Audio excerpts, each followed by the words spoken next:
कि सूक्ष्म जीव जो होते हैं, माइक्रो ऑर्गेनिज्म जो होते हैं, वो हमारे इनेमी कैसे हैं, स्त्रू कैसे हैं और भीतर कैसे हैं। हमने देखा था कि सूक्ष्म जीव जो होते हैं उनकी 5 वर्ग होते हैं, 5 क्लास होते हैं।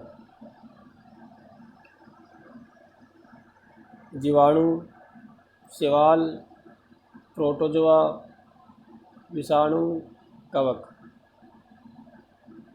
कुछ इनमें ऐसे होते हैं जो हमारे लिए लाभदायक होते हैं और कुछ ऐसे होते हैं जो हमारे लिए हानिकारक भी होते हैं। तो इन दोनों हिसाब से देखा जाए तो ये हमारे लिए शत्रु का भी काम करते हैं और मित्र का भी काम करते हैं। यहाँ पर जैसे हमने देखा कि लैक्टोबैसिलस है, ये हमारे लिए लाभदायक है, जो कि एक जीवाणु है। पेनिसिलियम है, जो कि एक कवक है, ये भी हमारे लिए लाभदायक है। और इसी हिसाब से हमने देखा कि माइक्रोबैक्टीरियम है, ये हमारे लिए हानिकारक है। और इन्फ्लुएंजा जैसे विषाणु से होने वाली बीमारियां जो है, ये भी वायरस से होती है, हमारे लिए हानिकारक है। तो बहुत सारे सूक्ष्म जीव ऐसे होते हैं जो कि हमारे लिए लाभदायक होते हैं और बहुत सारे सूक्ष्म जीव हमारे लिए लाभदायक और बहुत सारे हमारे लिए हानिकारक भी होते हैं। कुछ की स्ट्रक्चर यहाँ पे दिखाई जा रही है। ये स्पाइरल जीवाणु की स्ट्रक्चर आपके सामने है और इधर देखिए क्षणनुमा जीवाणु की स्ट्रक्चर आपके सामने है। ये जो स्ट्रक्चर है क्लेमाइडोमोनास, जो कि एक शैवाल है। इधर स्पाइरोगायरा, ये भी एक शैवाल है। इधर अमीबा और पैरामीशियम दिखाया गया है, जो कि दोनों ही एक कोशिकीय हैं, यूनिसेलुलर हैं। और ये दोनों प्रोटोजोन्स है। और इसी प्रकार यहाँ पर राइजोपस दिखाया गया है, ब्रेड मोल्ड जिसे बोलते हैं, ये एक कवक है। और पेनिसिलियम दिखाया गया, ये भी एक कवक है। एस्परजर्लिस दिखाया गया, ये भी एक कवक है। तो इन सब के बारे में हम पहले भी अध्ययन कर चुके हैं। अब यहाँ पर दिया गया है कि मित्रवत सूक्ष्म जीव।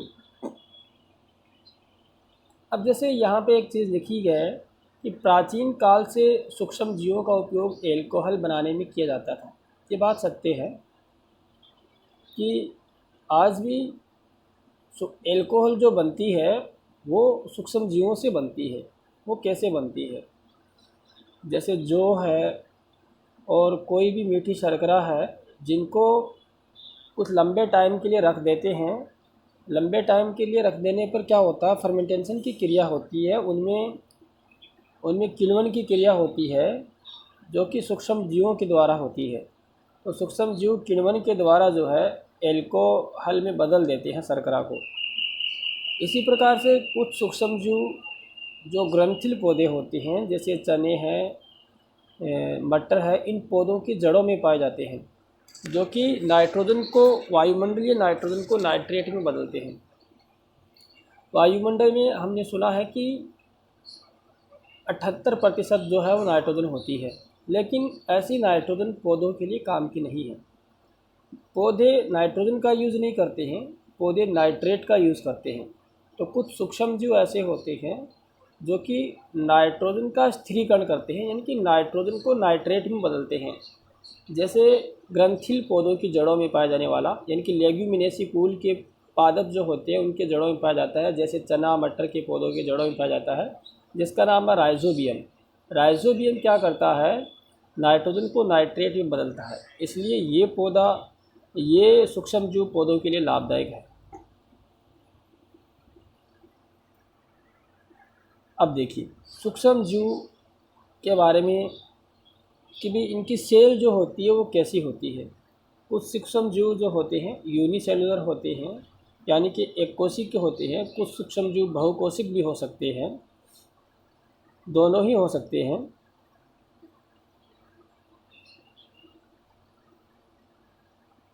अब देखिए, अब हम पढ़ते हैं सूक्ष्म जीवों का औषधीय उपयोग।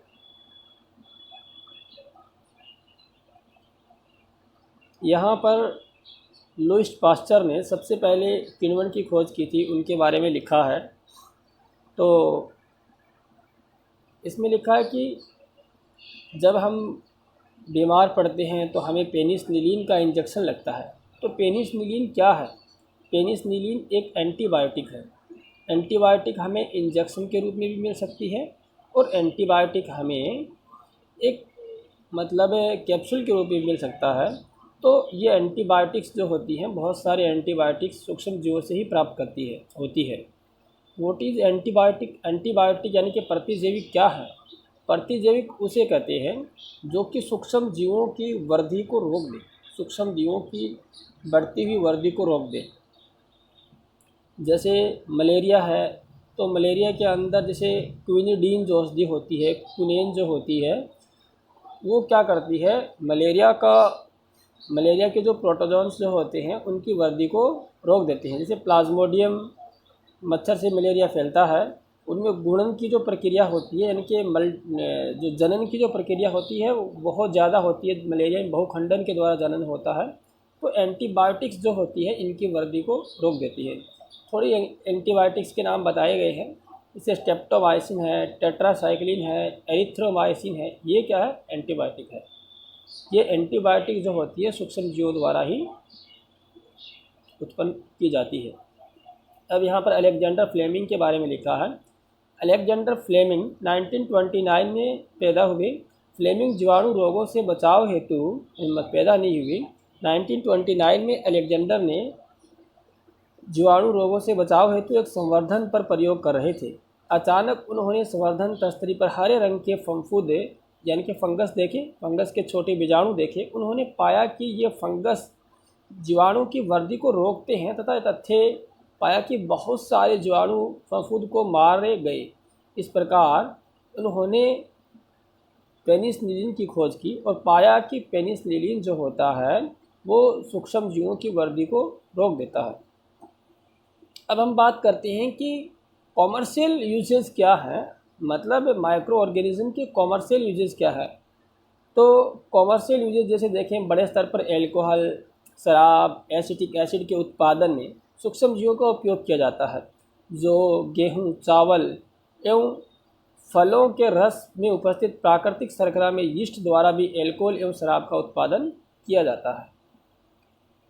पशु आहार एवं कुक्कुट आहार में भी प्रतिजैविक मिलाए जाते हैं, जिसका उपयोग पशुओं के सूक्ष्म जीवों को संचरण को रोकता है।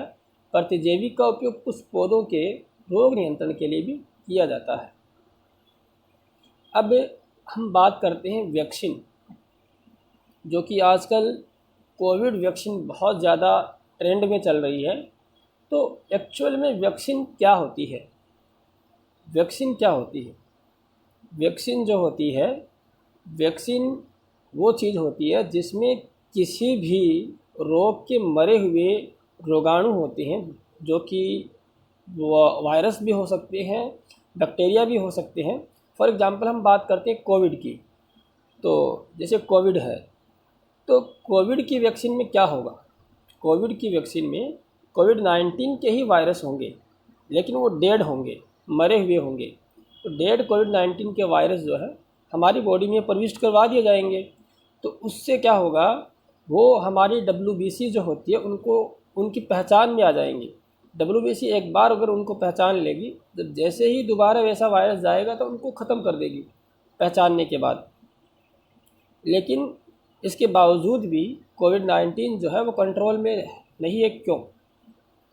इसलिए कंट्रोल में नहीं है कि कोविड-19 जो है वो वायरस एक तरीके का नहीं है, 3-4 तरीके का वायरस है। तो वैक्सीन जो बनी है वो सिर्फ एक वायरस पे बनी है, बाकी अगर वायरस अटैक करते हैं तो उसकी कोई वैक्सीन नहीं है। इसलिए कोविड-19 की प्रॉपर वैक्सीन बनाने के लिए उसके जितने भी टाइप्स के वायरस हैं, सारों के लिए मरे हुए रोगाणु मतलब वायरस इकट्ठे करने पड़ेंगे और उन्हीं को यूज़ करना पड़ेगा, तब जाके वो उसकी सक्सेसफुल होगी। और इसी टाइप से जैसे पोलियो रोग जो है, पोलियो की भी अपन को वैक्सीन यानी कि टीका लगता है। तो पोलियो वैसे मैक्सिमम जो है इंडिया से ख़त्म हो रहा है, इंडिया से क्या पूरे विश्व भर से ख़त्म होने जा रहा है। पोलियो है और बहुत सारे BCG है, बहुत सारे रोगों की वैक्सीन बनी हुई है। तो वैक्सीन का काम यह होता है कि वैक्सीन जो होती है वो उसमें मरे हुए रोगाणु होते हैं, ठीक है, वो हमारे शरीर की एंटीबॉडी तैयार करते हैं, WBC को तैयार करते हैं कि अगर ऐसा कोई भी वापस से आए, ऐसा कोई भी अगर बैक्टीरिया या वायरस ऐसा आए तो इसको ख़त्म कर दो। ये होती है वैक्सीन। अब बात करते हैं कि ये सूक्ष्म जीव जो होते हैं मिट्टी की उर्वरक क्षमता में कैसे वृद्धि करते हैं। जैसा कि मैंने आपको बताया, कुछ जीवाणु भी होते हैं, कुछ ब्लू ग्रीन एल्गी भी होते हैं, नीले हरे शैवाल भी होते हैं, जो कि नाइट्रोजन स्थिरीकरण का काम करते हैं, यानी कि नाइट्रोजन को नाइट्रेट में बदलते हैं। तो कुछ सूक्ष्म जीव ऐसे भी होते हैं जो कि हमारे इन्वायरमेंट को जो है वो शुद्ध करते हैं। बहुत सारे सूक्ष्म जीव ऐसे होते हैं, जैसे कुछ सूक्ष्म जीव जैसे मृत सड़े गले पदार्थ को खाते हैं। सपोज दैट अगर मृत सड़े गले पदार्थों को खाने वाला कोई ना हो तो इनकी संख्या जो है इन्वायरमेंट में बहुत ज़्यादा बढ़ जाएगी और इन्वायरमेंट गंदा हो जाएगा। यानी कि छोटे सूक्ष्म जीव है उनको निम्नीकृत कर देंगे, बायोडिग्रेडेबल कर देंगे, जिससे क्या होगा कि वो नष्ट हो जाएंगे और इन्वायरमेंट क्या हो जाएगा, शुद्ध हो जाएगा। और बाकी हानिकारक सूक्ष्म जीवों का अध्ययन अपन अगली क्लास में करेंगे।